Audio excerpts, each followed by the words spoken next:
It's time to talk Cincinnati Bengals football. And to do that, we bring in our NFL insider, Crissy, Froyd. And Crissy, let's talk about some players as we head into camp. Logan Wilson, what has Wilson shown to this point, and what does he really bring to this defense?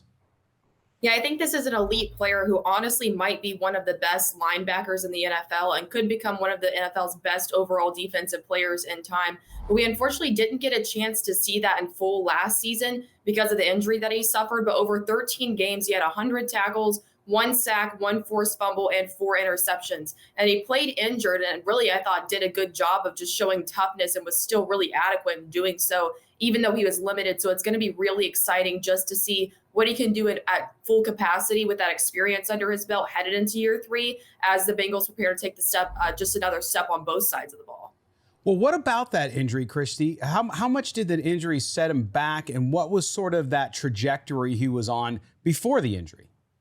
Yeah, I think things like that just kind of affect your range of motion and just what you can do overall as a player. So I think it really did limit him a little bit there down the stretch, but I think he was on track to be a player that was really starting to garner a little bit of national attention, who would have been able to garner a whole lot more had he stayed completely healthy. He was already a solid special teams player, but the Bengals saw a lot of potential in him for good reason, worked his way into seeing more substantial time on the field, and he's only going to get better and really be a core player of this defense. What about the outlook for 2022 when you're looking at his role with this Bengals team, coming off of those injuries, understanding how hard of a worker he is because he's known for that? What does it look like in 2022? Yeah, I think it's a really positive outlook for him heading into this year. He's risen to the occasion in some really big games. He's going to continue to do so. I think this is a player who can eventually find himself in contention for Defensive Player of the Year at some point in his career. And I think he'll be a big piece of just consistently keeping the Bengals as contenders in the postseason, getting them there, keeping them alive on defense. And I think that he knows his scheme really well. And everything he said in meetings with the media and press conferences showed just his positive mindset. So I think that he's in the right place where he needs to be both physically and mentally. All right, let's switch to the offense. Tight end Hayden Hurst. CJ Uzomah is gone. He can now come into his own. What's it going to look like with Hayden now in the spotlight on that offense?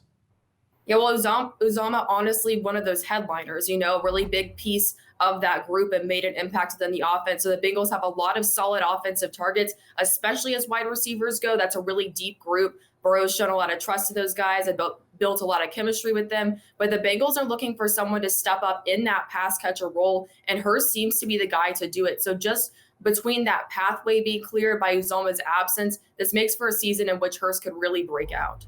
Well, how much should we expect him to be targeted by Joe Burrow in 2022 with the type of offense that Cincinnati runs? Yeah, I think the Bengals like to use tight ends in their offense, and they did that with Uzomah, and I think that Hurst has a real chance to shine here. Targeted 32 times with 26 catches for 221 yards last year. That doesn't really pop off the stat sheet to you. Part of that has to do with kind of the secondary role that he played, and just where he stood on the depth chart with Uzomah's success. So between just the path being cleared by the absence of Uzomah, them needing someone to step up that position alone. And I think that just with the offensive scheme and the potential that Hurst brings in his own right, we're going to see an up in targets on Burrow's end. And this is going to be a breakout year for him just as long as he does capitalize on those opportunities that are presented to him. Crissy, when you look at Hurst and you talked about kind of in his own right, talk a little about him as a player. What does he do really, really well? And why does that increase his chances of really being a keystone to this offense? Yeah, I think this is a player that's still developmental in a lot of aspects. I think a lot of people know that, but with time can take a step. So he isn't someone who's shown to help a ton in the run blocking game. So as far as the blocking perspective of the tight end position goes, that's going to be something to watch. How does he improve that? Can he improve that? Does he end up playing any role in that type of thing? But I think as far as just the expectations go, this is a guy who's going to really capitalize off of a high degree of athleticism. He runs routes really well, and I think that those are going to just be the things that work to his advantage. Also, in the draft, they went out and got a defensive back, a really good one, Dax Hill. What was it about the Bengals secondary that had them focus in that area? And how does drafting a player like this help Cincinnati and really make an impact heading into the year where they're going to defend their AFC championship?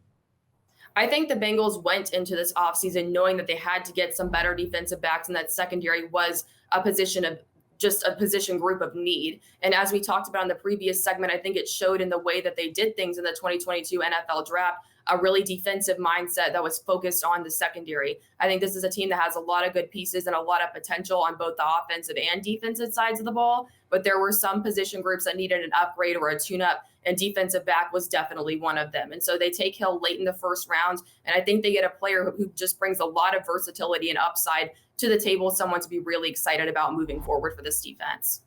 Specifically, Crissy, what about Hill's game excites you? What are Bengals fans going to see when this guy hits the field during camp and then once they get on the field for game action? I think a lot of it circles back to that versatility aspect that I just mentioned, which is something that's become important in today's modern NFL for any player's game at really any position. You have an advantage of the player like Hill, who can line up at multiple different places.